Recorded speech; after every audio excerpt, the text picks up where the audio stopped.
Okay, guys. So when we left off yesterday, we were working on our operators and operands, and I didn't specify it verbally because I wanted you guys to actually read about it. The operators would be, like our plus, minus, multiplication, right? The operands are the actual numbers that we're doing those things to, right? So, but when we did that, I had a problem in my code that kept giving me an error, and I didn't want to get too busy solving for that error. So we had to fix the code, or we just ran it as is, right? And I want to show you where that problem was. If you remember, in fact, I'm going to go ahead and run this program right now so we can see, is I say select a number for variable n, right?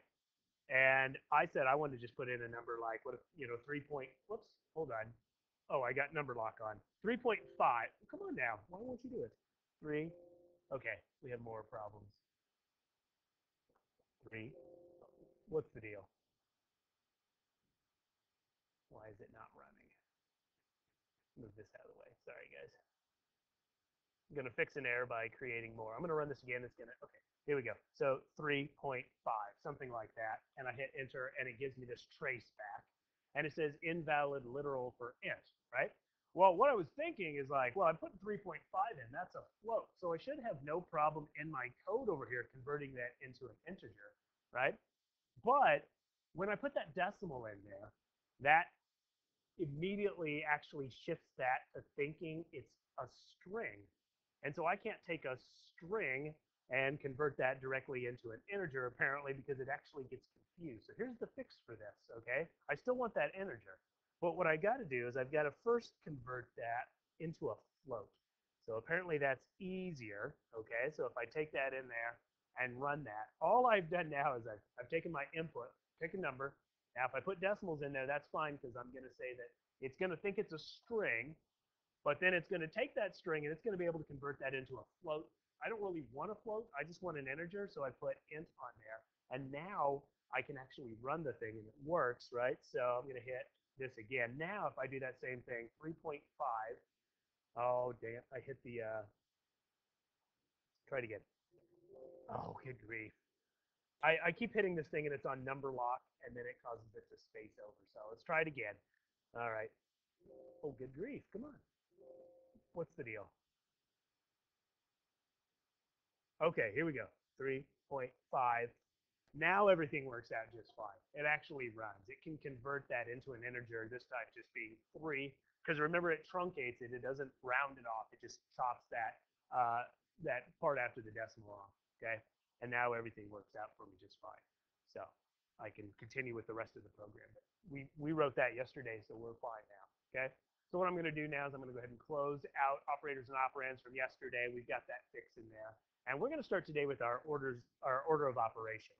So order of operations is definitely something that people have trouble with, regardless of what level of learning you are at.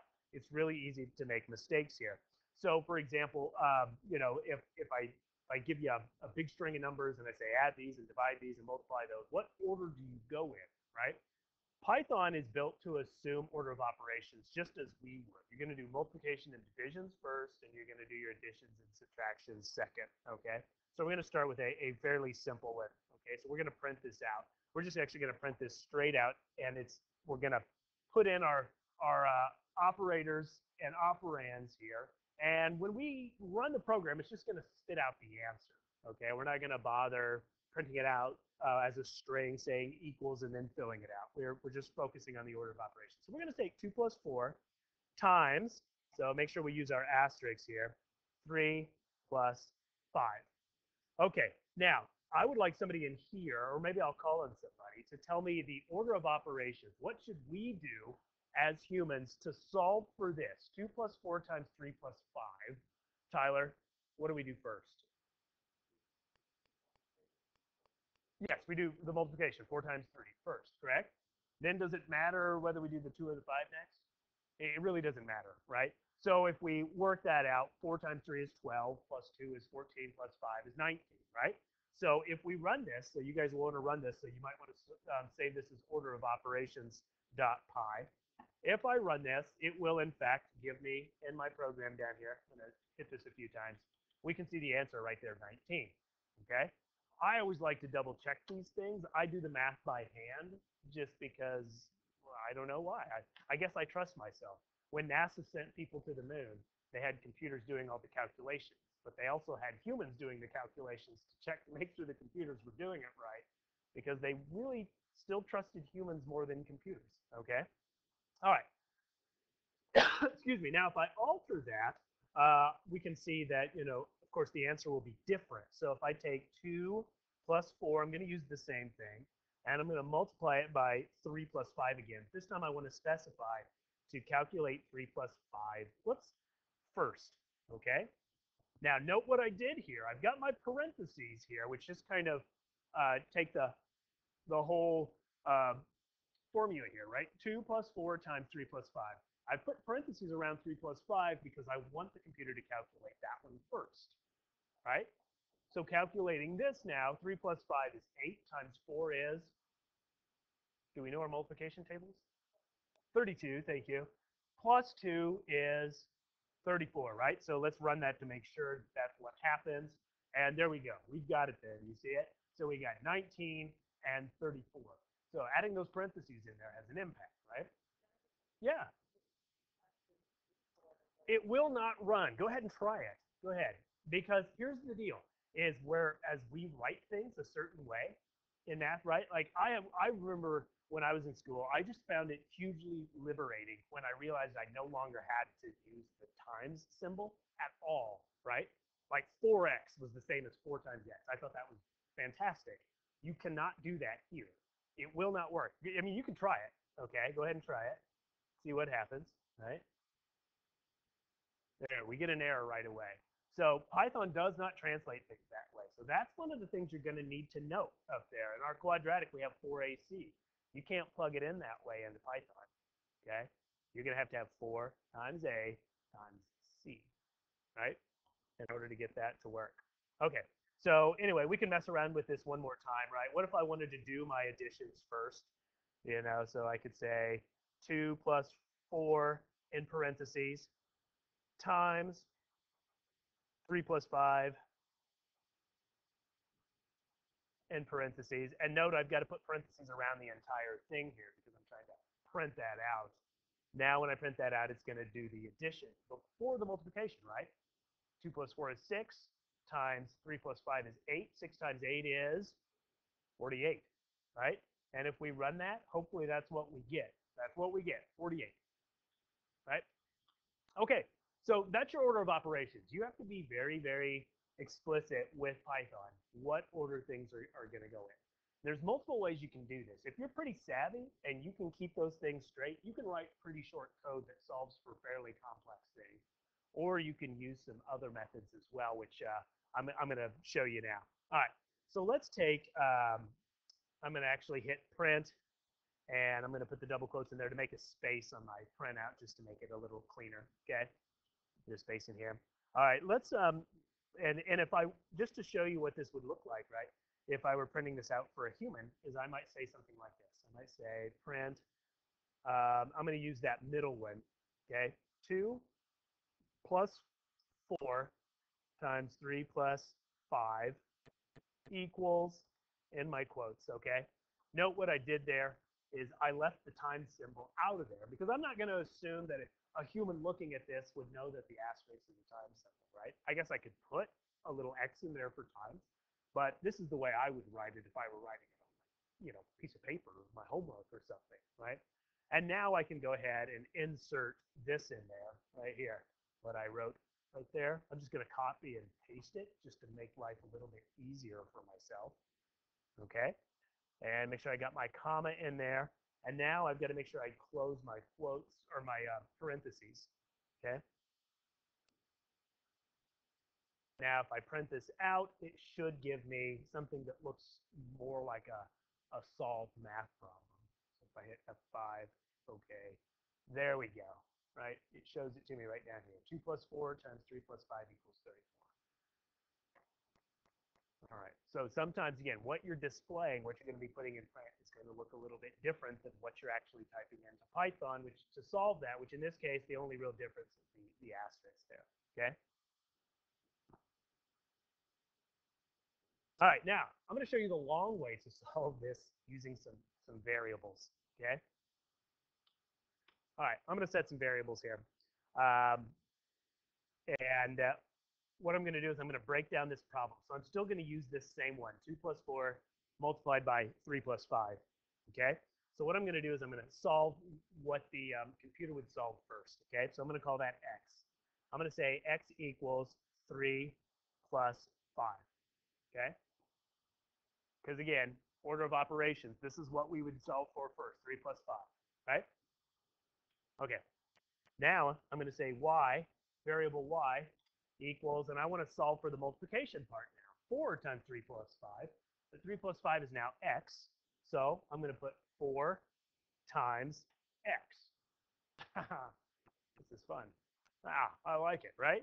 Why did I not put 4 times 3 plus 5? Well, because I just defined 3 plus 5 as x. All right? All right? And now I'm going to solve for it. I'm going to call this z, right? And what I've got now is I've got this 4 times 3 plus 5 taken care of. So to solve for the whole thing, I just need to take 2 plus, in this case, y, which was the rest of this statement right here, right? Now I'm going to copy this. I'm going to paste it in here. And now I'm going to take out this mathery that I did. Is mathery a word? It is now. All right? And I'm just going to put in here z. Okay. So again, to walk you through that, I made 3 plus 5 variable x. 4 times x is the same as 4 times 3 plus 5, right? And then 2 plus y is the same as 2 plus 4 times 3 plus 5, all right? And I made that answer z. And I'm going to print it out, and I'm going to run the whole thing. Oh, thank you. I forgot the P because I cut and pasted and didn't check my work. Never forget the P. All right, there we go. Rent. All right, same thing, right? It's just the more laborious way. Why would I show you the more laborious way?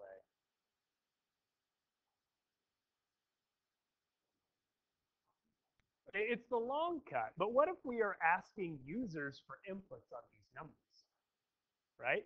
What if we're not just doing a math problem? What if the user gets to define that math problem, right? We're going to have to play around with things like that. We're going to have to start thinking about them as cutting them up into bits and pieces, right? You're going to have to possibly cut things up into bits and pieces in order to solve for the quadratic over there. Not necessarily, but it may be one avenue, right? This is definitely one when we get done. I really want to share codes. I'd like for people to see how we solve the problem in multiple ways. Now, I don't consider this the efficient way by any means. Okay, that's rather clunky, and I wouldn't necessarily want to do that all the time. But sometimes you may need to. Okay, so for example, what if we needed to solve for something? So I wrote this little bit of math here, and so I want you guys to kind of follow along with me here. I'm going to put a space in there for beauty's sake. I'm going to start calling that the beauty mark. All right. So I'm gonna say print. Solve for this. Okay. So solve for 2n plus 6 divided by 2 minus, and I can do this, minus n. Okay? For any value of n. I'm gonna put this there. Space. There we go. All right. So here's what I'm gonna ask, right? I'm gonna now ask for user input. I'm gonna let the user of the program input in. Okay, whatever number they really want to put in there, doesn't matter to me. Okay. All right. So now what I want to do is I want to request that input in, right? So I'm going to assign variable in to an input. I want that input to be able to be just about anything. So I'm going to put float input, and now I'm going to say enter your value for. I'm going to use a single quote here in. All right, because I want to make it clear that we're looking for n right now. Okay, and I'm going to close that off with one more parenthesis then. Okay, so what we're going to see is enter your value for n. That's going to be the input, and it's going to be converted into a float, and that'll be value n. So we now need to write a little code that can plug this in right here. Okay. So we could do it the long cut or the shortcut. What would you guys prefer? Long cut or shortcut? Okay, we'll do the long cut. I only heard one person, so we're doing the long cut. All right, I'm going to define a new variable. We're going to call it a. Okay. And I want that to be this thing in parentheses. The first thing that I would do if I were solving this problem, I'd solve for 2n plus 6. Well, what does 2n really mean, guys? What is 2 times n, right? So I got to specify that. So I got to say 2 asterisk n. 2 asterisk n.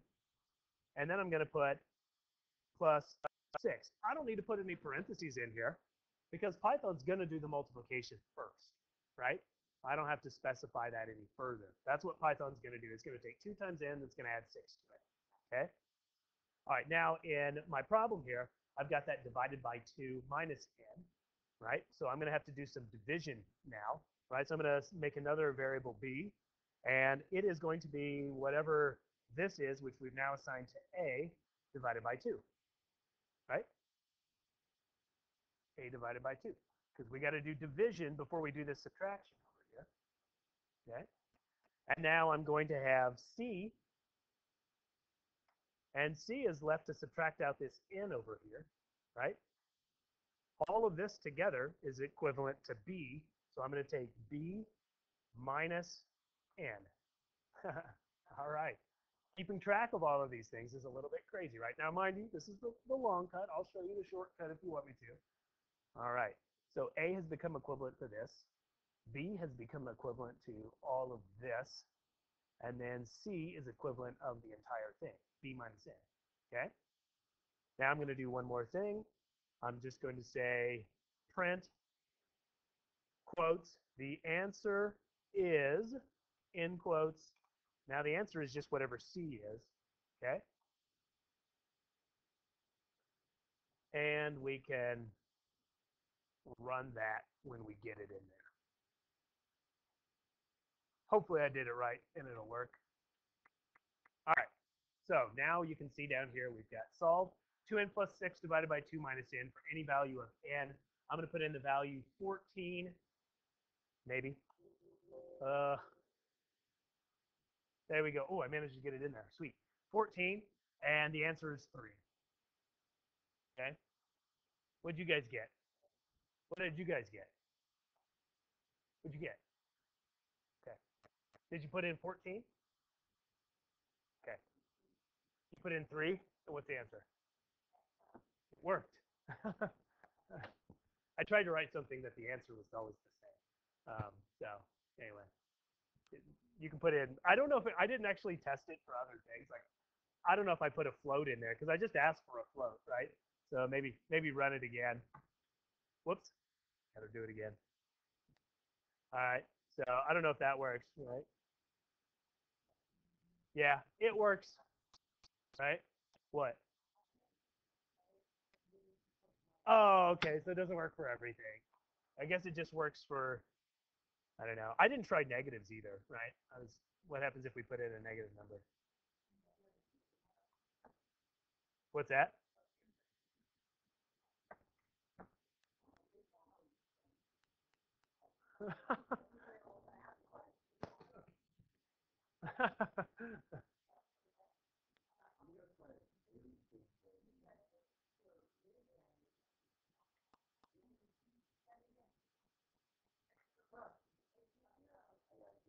Did ya? All right.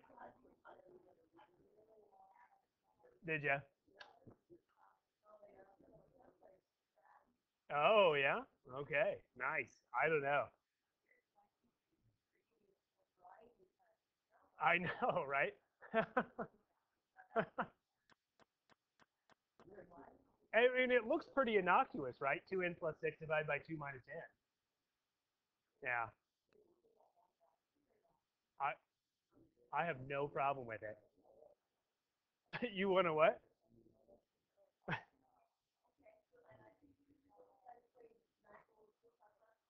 There you go. That's good. Hey, if you have any insight, let me know. Right?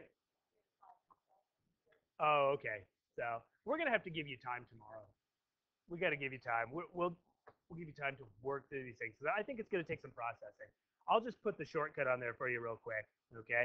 In this case, I'm gonna set a new variable called answer, and I'm gonna put it all into one big thing. I just all you need to do is just be really careful to specify. So I'm gonna take two asterisk n, two times n plus 6. I'm going to close that in parentheses. Notice I started with an extra parentheses because I know I'm going to have to add more to this. Okay. And then I'm going to divide that by 2 and close my parentheses. Okay. So what I'm saying is do this in this parenthesis first, then do this in this parenthesis second, and then lastly, minus n. I don't have to put any more parentheses around there. We're good to go. Okay. Now all I have to do is I'm going to copy and paste this because that's what I like to do. Print the answer is, instead of C this time, I'm just going to type in variable answer. Okay. Notice I didn't request an input, is I'm just going to use the same n as we did before. So whatever you input here, it's going to go through this process to provide the answer C. And then it's going to go through this process to provide the answer, and it should spit out the same thing when I run it. Okay. So now if I solve for value n and I choose 88 because that's the number of keys on a piano, and I hit enter, it says the answer is 3. And on the second part of my code, it still says the answer is 3. So we got the long cut and we got the shortcut. All right. Bam. We're done.